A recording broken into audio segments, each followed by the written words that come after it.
Жана дагы пайгамбар Мухаммад саллаллаху алейхи вассаламга келип өз түйшүктөрүн айтып, насаат сураган адамдардын арасынан дагы ошол тууралуу Абу Тураб Нахшаи мындай деп айтат.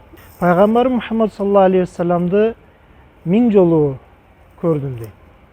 Ар бир жолу жолуккан кезде пайгамбарга кайрылып, я Расулаллах, сиз мага бир насаат айтыңызчы. Мен ошону аткарып, дайыма ошол аткарып, акыретимди оңдоюн, акырет азабынан кутулайын.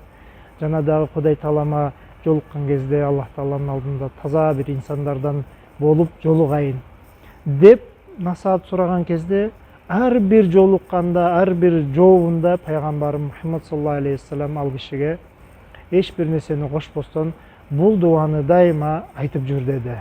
Аллахумма ахини алал ислами ва суннати ва таваффани алал имани ва таубати деп айтканың деди. О жараткан, мени исламда жана сүннөттө бекем кылгының, мени тирилткениң,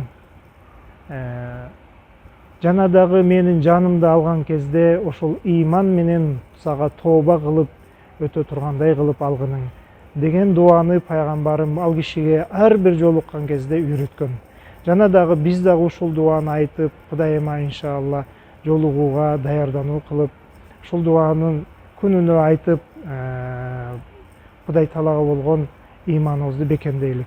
О жараткан, ислам динине жана пайгамбарымдын сүннөтүнө бекем кылып тирилткениң, жана да бул дүйнөдөн алган кезде иман менен жана тооба кылышлык менен бул дүйнөдөн алгының деп дуа кылып өтөлүк.